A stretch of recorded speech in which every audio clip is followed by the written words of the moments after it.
ladali afara'aita alladhi tawalla ya lum huccido wa ata qalilan o do ko jonni kono walla wi sedani wa akda o mari diya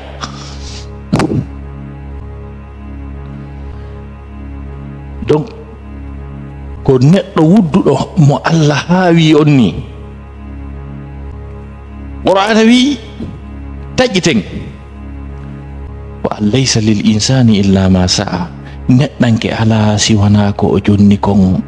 siwana ko yangi kon ko waduda kon ko dum en fo men den udditi konti do kala men no udditi kon ka bang ko di wallinta ton din tuma landida soldo o wonno to wondiri ko di wallinta ton be tappi o be nay ko di do won ton a wallinta to 1000 piya be tappu piyo wonu 2000 be tappi ko 1000 ko wallinda ton ko won ton Tapi nono tappe kadi si be tappi kadi ko mil ko wallinda ton ko wonton si tappa mala bi wulure wa alaysa lil insani illa ma sa ko e ma wonda wadande ko wona landede ko wa amma man bakhila wastaghna o yondini kono na yondinare moƴƴude ni e o aya ɗo kono ɗum firi ko wondema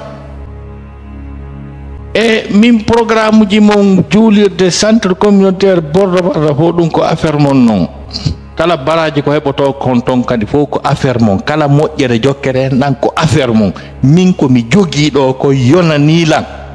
ton falata mo wi am moko ba yaltinelan ka coordination wastagna c'est bon min mi woniri ɗo ni saba pi wa kadab kori yo addu yo sa addi anato e aljanna candino ton hurul layno ton wa kadaba bil husna aljanna tampino gerdi o c'est pas mon problème aljanna mi wadna welutum wa kadaba o fenni bil husna aljanna wi kanko ber ko hebi ka aduna do ko yonanimo l'akhara aljanna ça va c'est votre problème wa kadaba bil husna o yeddi aljanna on kadi fasanu yasiruhu men newinanaymo lil usra lawol natukol yiite ngol o gollay golle dina me yoba gokkunni fi wata timmirmo o nata aljanna o gollay bakkatu gotum men multiplier kamen fala o fiyo men deddo mo kala kadi ko nadata yiite me wallay mo hane o kanko rayno wonani mo fasila dido mi ande alaji o pari do mo fala o mi men famondiray ala ko Allah newinani mo bay mo memi nata yite da ko Allah newinani mo fi yo natu yite siama drogon tongama kala nangitaɗo e mum ko duuɓi nogay ka kaso ɓe seesi sappiji makko ɗin fof ɓay tun Allah no andi mo yeeyi dorogu o naato e yiite kanko ko nangoɓɓen tigi ƴettata marchandise makko on feƴƴina yeeto ma affaire on feƴƴi nangoɓɓen tigi non kanko mo waɗa parki tawa ko nangoɓɓen tigi nangoɓɓen ko ɓen tigi feƴƴinantamo ko makko kon kanko wiya bon aray so feƴƴi affaire on marsi feƴƴi hara ko kanko e Allah ɓe jogodi contrat wondema kala ko wallatamo ha o naato e yiite Allah newinanaymo Allah no jokki ndin ahadi kono faama o jotto ɗo si wiyama soirée no wadde ka pari hatti ton taw ala paasi ala programme few ko ben ton daroto wiya non didon sahara leray soirée non ta marche on peut pas faire ça sans toi saki mo mat ton gebal yite ma wewta ko kangal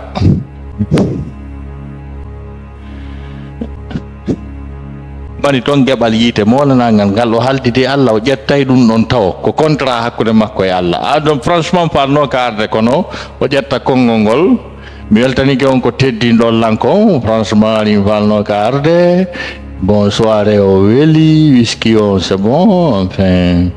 tout va bien o kadi tirota e makko photo o woni star yite merci thank you very much hara ko mo Allah newinani natugol yite kono fama fasanu yasiru lil usra kala ko naadata yiite kon Allah wallahi mo hanne o hay so faala kay so anniyaki no wodi woɓɓe kala ko naata yiite kon fof marsirtaɓe nela sallam fewndo jahili ado nelede ha hande o yaale ko harmi nyande ko gore makko ɓe coobuno coobi ha o jaɓiri kara han no kay joni mi hewti on gongi ɗon o ɗaani ko ɓay weeti si anda pi soirée tawi hoddiranaka qur'ana wi jawle non ɗe o mooɓi ɗen ha gasi o mooɓi o mari wa ma yughni anhu maluhu ida taradda nyande non o mooɓa o waɗa e kasange ha gasa o acca kala ko jogi kum fof hay goto wona ɓorta nafoytamo kadi hay pus nyande danga ko ɗum wanno ka gayntagol yewtere anden sahaba ɓen musidɓe julɓe tedduɓe sahaba ɓen ko ɗum waɗi mi ala innitude laawol ma yimɓe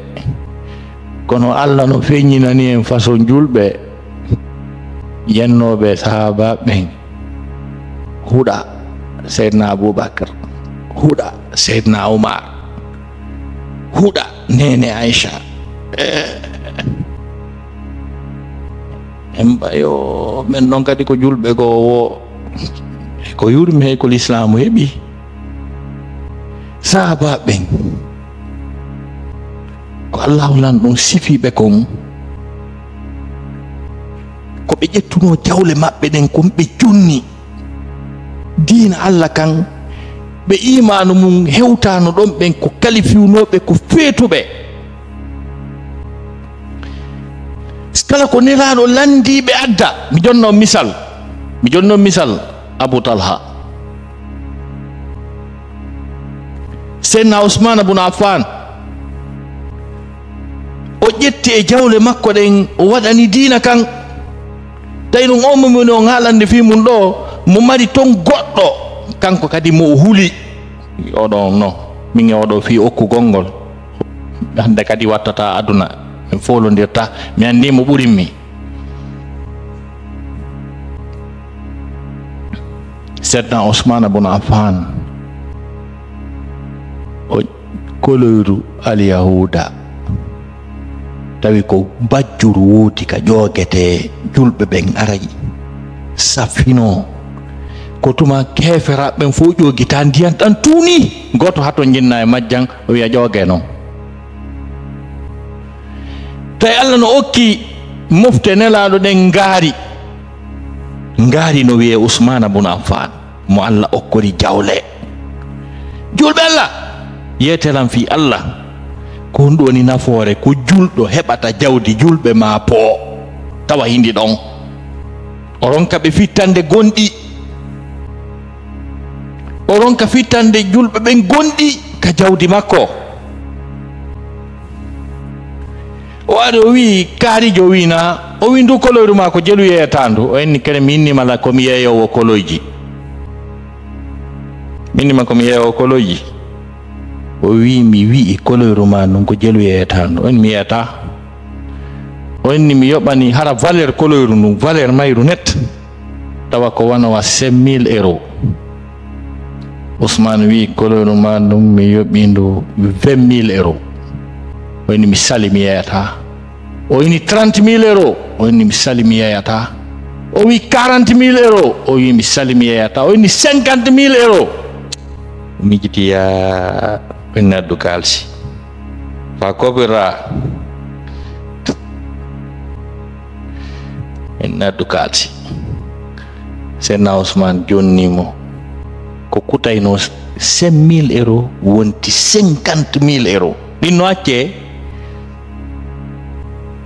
mbuɗɗi no mari konngol no mari pawa mbuɗɗi o suudi o julɓe are ƴokon ko tuma kayno ɗo wo joni si kefero joga ɗo Allah yi ɗon fanki wolali pusuwa sey hunde waɗaɗi ñande go julɓe ɓe weela heege ari Seydina Ousmane desidi senda jama on heege parce que ko patron o waɗi commande marchandise makko on fof e on année ɗon ñamete. Julaaɓe ɓen fof felliti yalta woni e basal parce que koko manki ari ɓay makiti makko on ari ɓe ari men Ousmane men andi makiti ma on ari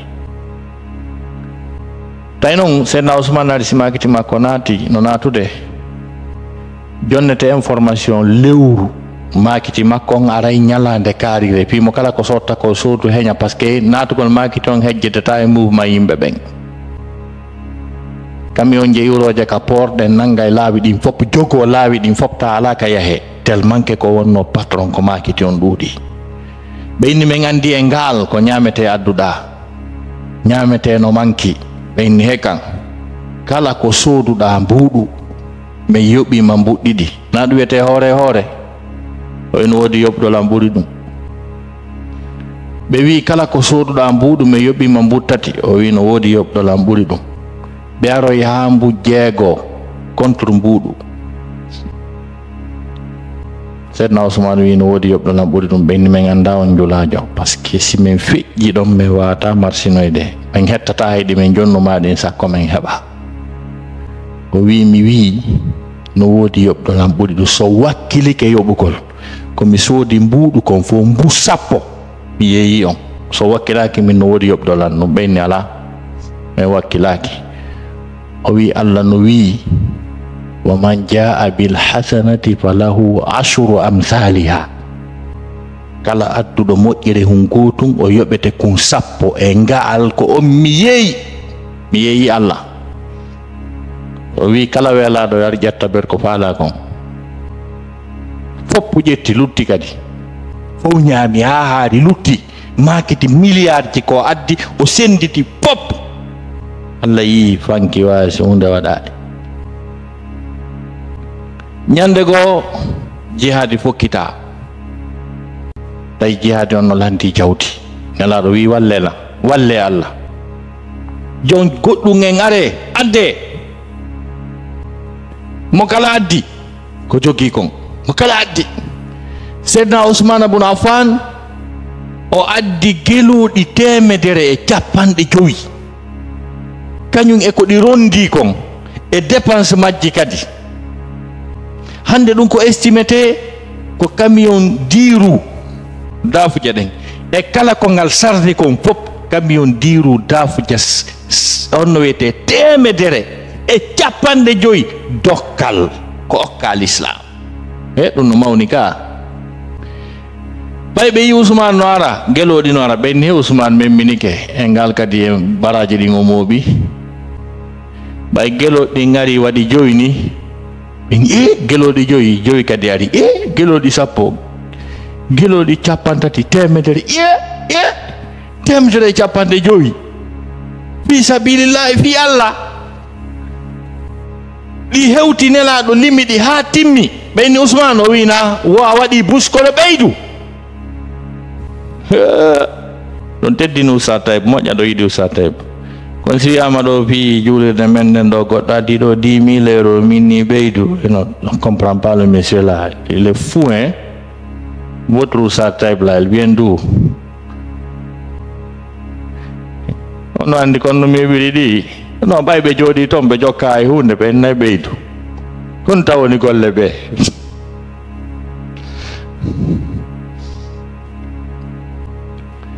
geloɗi 100 geloɗi 50 nelaɗo wi ɓeydu Ousmane o wi awa nelaɗo mi jaɓi o yalti jooɗo mijiti ko honno mi jerrata ha nelaɗo welto ene yum ɓeydu 50 yumɓe 100 o calculoy ha o inni acci mi adda ber ko mi addi kon o addi geloɗi 100 e geloɗi 50 o ɓeyti woni geloɗi 300 dokkal ɓay ɗum hewti nelaɗo on sallallahu alayhi wa alihi wa sahbihi wa sallam Allah wi jibrilu wina Allah wi ko mawni ko hurɓini waɗi ka leydi alɗo kisan tippo yahu ley toon yahu wi'a nala wiyeteɗo Muhammadu on yo noddana wiyeteɗo Ousmane on o yetomo min Allah mi wi'i wondema mi welama Usmana mi yiɗimo wondema iwi hande o wattata ko mettatan mi aduna. Iwi hande o wattata ko mettatan mi aduna. Yaw kisan ko hurɓini waɗi ka leydi. Andi mission ji yawdi ko kanko nelete. Direct o cikki are noddinalaɗo winalaɗo ko Allah nelimi ma wondema mi yetoma wiyeteɗo Usmana on kanko Allah welama mo yiɗimo wondema iwi hande o wattata ko mettatamo hande kadi. Nelaɗo noddi Seydina Usmana yetimo o hooti. Ko sabu ɗum waɗi ñande goo nelaɗo meɗen Muhammad sallallahu alayhi wa alihi wa sahbihi wa sallam ɓe tooli ka salon maɓɓe visiteur ɓe no ara ɓe ɓorni kaftane mum busal ngal fof maggal no yaltiti busal maɓɓe ngal arɗo o ɓe acciri noon Seydina Ousmane natum ɓe muɓiti ɓe regili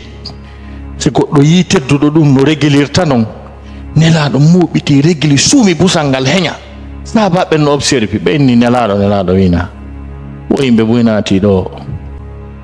busal ma ngal no ngal woni Ousmane naati ɗum a waɗi ɗum ko fiyon ɗum ɓay a wiyata ko fi ko Israɓe. Umar no hokkuma Hafsa o naati a waɗal ɗum. Hiɗa hokki Ali Fatima o naati a waɗal ɗum. Aboubacre no hokkuma Aïcha o naati a waɗal ɗum. Pourquoi sumaniɗa nela sasamaki on neɗɗo mo Allahu lanɗon subhanahu wa taala e malaikaɓe mumɓen fo hersata min kallan duwa hersude on.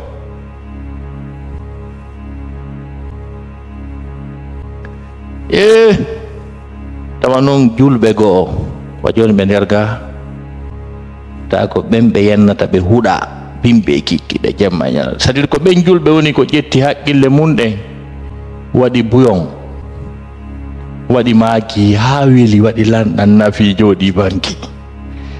ko yaruɓe haqqille mum ɓen no sewa ɓen julɓe. Seydina Ousmane ibn Affan on geste ɗon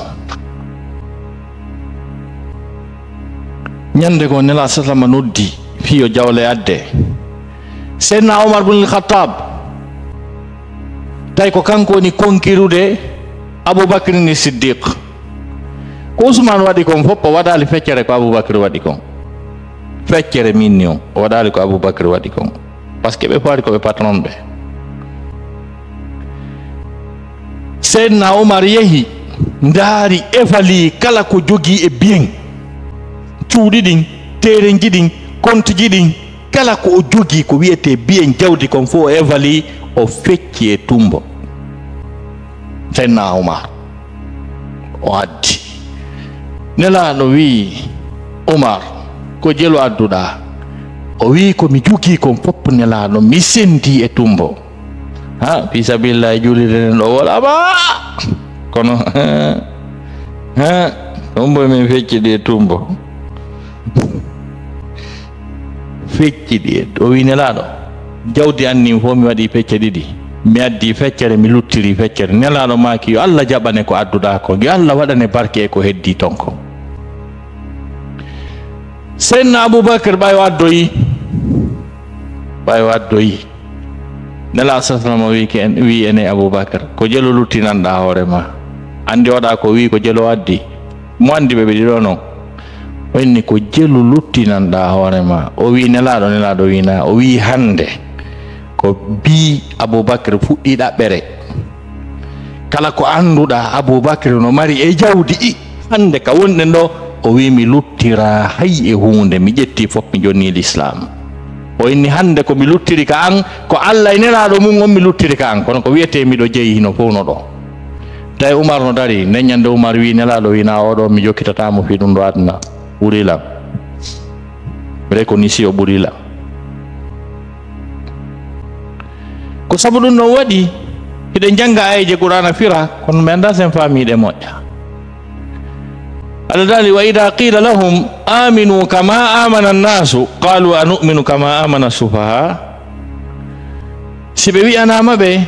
gonɗinire wano sahaba en gonɗiniri noon ɓe wiya ha gonɗi ngolngol meɗe wakkili few kono feetere nden mi wakkilaki feetere nden min gonɗiniray wano feetuɓe ɓen puyɓe ɗaytuɓe kon non ti ɗon c'est trop con deve an haƴata ɗin fo jonna non a famali a falji jonno gonno gerata ɗum fijirtake si ɓenni fijurde nen na 5 € 10 € goɗɗo gaynta fi ɗum na ɓenni wogo julirde Allah yo Allah darnude ɗawa nangude golle Allah wa ida qila lahum aminu kama amana an-nas qalu anu'minu kama amana as-sufaha ko sabu ɗum ɗo wanno si ɓe wiɓe ƴettugol waɗe jawle ɗo fof okka awa kaydiri kadi ari ɗo ɓe wi joni e nder 280 000 € ko mapinno en kon joni ko lutti ko 63 000 €. ko ɗum lutti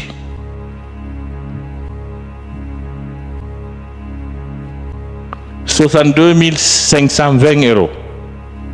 ko ɗum lutti on andi no yaade tun en andi jaka seydna Ousmana ɓe no nder ga wallahi ɓe nder ga donc ko ɗum wasi ɓe innuno ɓen ko ɗaytuɓe ƴettuɓe fof jonni ɓe yi kamɓe ɓe wakkilaki ɗum mi sakkitora o sahabajo ko waɗi o sahabajo mo aya tippi e mum wa min annasi man yashri nafsahu ibtigha'a mardatillah wallahu raufun bil ibad ko ɓayari ka ferugol Makka ara Madina sahabajo gono to marnoɗo moyen kono ko jannano na Qurayshiyankejo ɓa o fokkiti jokkugol ɓe nangi mo ɓenni an on noon an meɗen andi ɗo mari mbuuɗi a memoyi Madina wotuma men hendiɗi fof o inni hari mi hulila wiide o wara e law woni hari mi ani kono ɓay jako mbuuɗi o inni mi ana hande kadi o inni magasin an kaarijo sabbi jaɗen lanqiriɗe nokku goo ɓe daro ɗon ɓe jogimo kaari e daroya siko gonga o daroy yo addi sabbi jaɗen o inni magasin an kaarijo kadi mo anduɗon on ka makiti on ɓuuri ɗudde ɗon sabbi on no nokkel kaari ɗon kadi ɓe yahanoyi o inni mbuuɗi an komi yeeyi kon fo espèce o lanqiroye nokkel kaari ɗon kadi yahoyaade ƴetta ɓe wiidimo ha laaɓi pos o wi jolla wawi yaade ɓe ni yo hewtogol mo Madina nela sasamaki rabi hati tijara commerce ma o marsi Allah tippini wa minan nasi no yimɓe ɓen ma yashri nafsahu ɓen no sottira hoore maɓɓe par ce que ko jawle makko ɗen o jonni fiyo jokkunelaɗo ibtigha'a mardatillah ɗaɓɓugol bela ye Allah subhanahu wa ta'ala Allah dal wallahu raufun bil ibad mo yurme mo yiɗi sifa ɓen jiyaɓe e hino en hino centre communautaire Allah o ko Allah addani en o ɓay mo yiɗi en goto kala men ko yelotoɗo ko patorori wotire ar soda ɗum ɗo fof ɗum ko fayere ko angal hakkil noon hara en heɓali fuf ko on ɗon heeɓi hay ko on ɗon heeɓi hay ko ɗum yoɓoyte ɗum ɗo ɗum ko wonɗo yiide ɗo ko ɗum no janɗi kaka fottoye dennaboji waɗe dewle hume beeraji waɗe enɗan jokke qur'ana jange juule Allah rewe o complexe mo yoton ɗo no fotata noon o fof makko kala mo mbuuɗu mum tawa e o ñande darngal on tigi kontete ko kanko soodi mo o fof kanko tun ta ko mbuuɗu makko o nder ton ko kanko tun soodi ko ɗin baraji o windante nawigol ko ɓe fof hawtiti ɗum na affaire Allah noon ɗum ko calcul ji men ga ko hakkunde men Allah goto kala e men enen ɓe wonɓe ɗo fuɗɗorilan min no mari ko soodira ɗum ɗo fof nde wotere ala jonno sa participe a windanoyte lahara wasi ko an tun soodi goo ɗimmum ɗum tanke Allah no rewete ɗo kala natuɗo ɗo wi astahfirullah nde wotere kala baraji ko o windana no jonna goto kala e mum mo mbuɗi mum heɓi ɗo, kala waɗɗo ɗo darde, kala enɗan ko jokkaɗo baraji ɗin ɗi fop no jonna goto kala e participe ɓe ɓe ŋañande tan ngal tari enen en feƴƴa e woni ɗum koko luttata ni. ɗum ɗo tun yoni ko ɗum ɗo woni nafa. mi yangike, mi waɗi aventure, mi waɗi Hambourg, mi waɗi Tilburg, mi waɗi on no wiyete Bruxelles, mi waɗi ɗayɗa, mi gollani Porto on. si tawi ɗum nafoore ɗum ɗo fof on heɓali le meilleur résultat dans votre parcours d'aventure, n'est-ce pas, ha hewti ɗum ɗo silatike haray o marsini. Parce que ko rêve adiɓe ɓen, mawɓe men adiɓe arde e ndiɗo leydi hare ɓe falno ɗum ɗo ko rêve maɓɓe, o réalise rêve on. Ndare ñande Obama wonno président, o wino ɗon Jesse Jackson no wulla ka wullu, no wulli o wulli moƴƴa, ko wulli koko tawno ko ɗum wonno yela Martin Luther King. I have a dream. J'ai un rêve. O wolno ɗum Martin Luther King wonnama no woodi ko rêve makko ko hoyɗi ko faala yo laato ko yiwgol ñande ko ɓalejo no ka Maison Blanche en tant que président. C'était ça son rêve. Mais rêve on tawi ko réalise e mu'um ko Barack Obama. Awa ko rêve mawɓe me'en aranɓe adiɓe arde e ndi fewndo waɗugol kembu ka trewal, ta ko kembu watte curkiki yaa ngal doga, fewndo tampere, fewndo yangi, fewndo dogugol ko dogano kon mi ala innitude.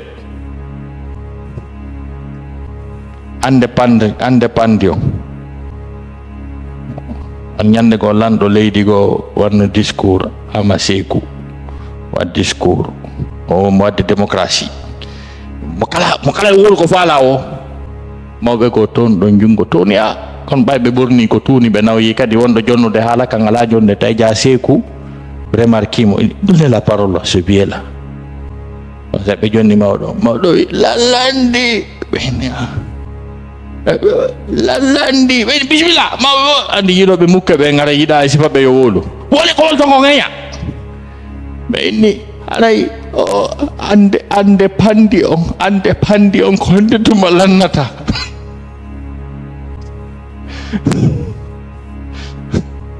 Monsieur le Président, il demande quand est-ce finira l'indépendance. Ah, dites-leur, l'indépendance c'est une souveraineté, ça ne finit pas. ɓe ni mawɓe président o wi wondema indépendant ngol lannata, ɓe wi Allahu akbar, naafi mawɓe ganda indépendant kono ko ɓe inni ko indépandi ɓe inni ko indépandi ɓe famitini ɓe nanta français o non ɓe wi kadi fewno ceerno mo timbi ari si tawi ceerno mo timbi iili waɗi isio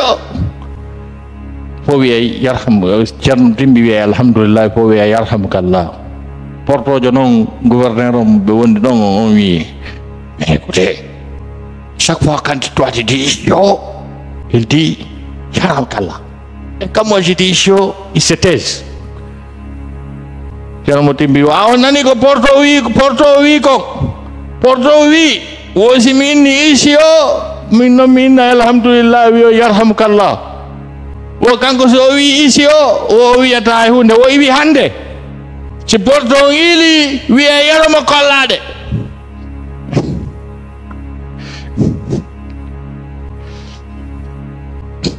ɓe porto ilay tum ɓenna yaromo kollade, porto welto andana yarhamukallah wiya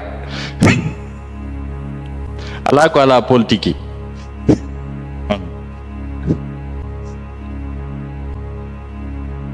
donc ɗum musidɓe julɓe tedduɓe e hino suudu Allah noon en heeɓi chance ko tawi ɗum ɗo fuɗɗike e zamanu men en addi tawi ko enen gayni ɗum ɓay ɗo gasi ɗum ɗo gasi ɗiɗo ɗi senditante joni préfecture ji ɗin ɗi fof majji ɗi yalta joni kadi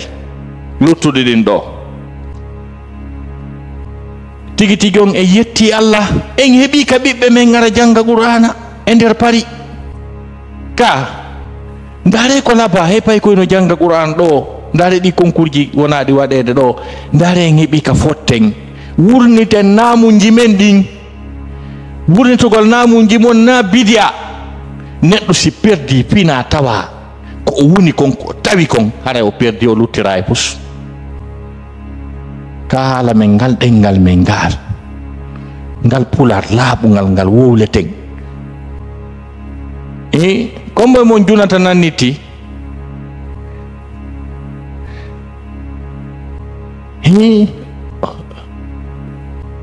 donc o junniti ɗi piiji ɗum fof tawi accitu Jean-Paul Sartre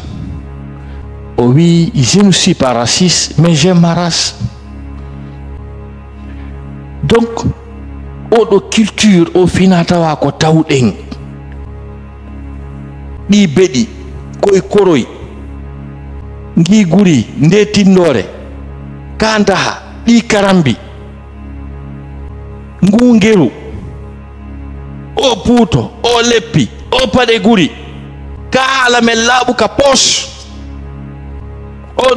ɗuma tinnike kombo famata ɗum en heeɓi ka are wurniten ɗum wonen enen aywa inchallah en heeɓi ka are wurniten ɗum ta koye nder Paris janggen qur'ana hunjoɗen payɓe men ɓen peeɓa on weltanama mi félicité on miɗo andita ɗo première fois ko mi arno ɗo ko salgo luwa noon ko seeɗa ɓeni mi noddi minti mi arti ɗo ko sal luwa haray salli ala Muhammad taw noddan Europe ɗo Paris par ce que ala gandi ko onon ɓuuri ɗudde Europe fof pullo fuuta ko Paris ɓuuri ɗudde min son nani tun ustad tawi ari Europe taw noddan Paris dey mi arata tawi on ɗaɓɓali ka wone wallahi ɓen ɓe nani ɓe jaɓi ɓe hunni kadi on weltanama on du'anama préfecture ji min ɗin fof weltanama kono wata luttuɓe mono min ko préfecture pita kono leeluma weltanama min nongoy ko pita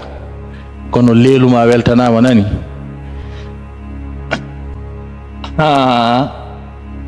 jama o weltanama few préfecture ji ɗin fof weltanama leeluma weltanama Mali weltanama pita weltanama coordination Fouta Djalo on félicitama ande meɗen mbawmo kala kam e woniri ko en goto hani noon ka fotten hani noon ka jogodiren hewti ka fottinen sokeje waɗen sipaɗeɗo golle heña tawa ɗiɗo luttuɗi ɗo ɗi daren kisa yiitide ɓe adinoɓe yewtude intervennoɓe o non de la coordination vice président on hiɓe ga ok joɗɗine kisan stratégie labaɗo yuɓɓidiron piiji ɗin ɗiɗo yalta suroɗen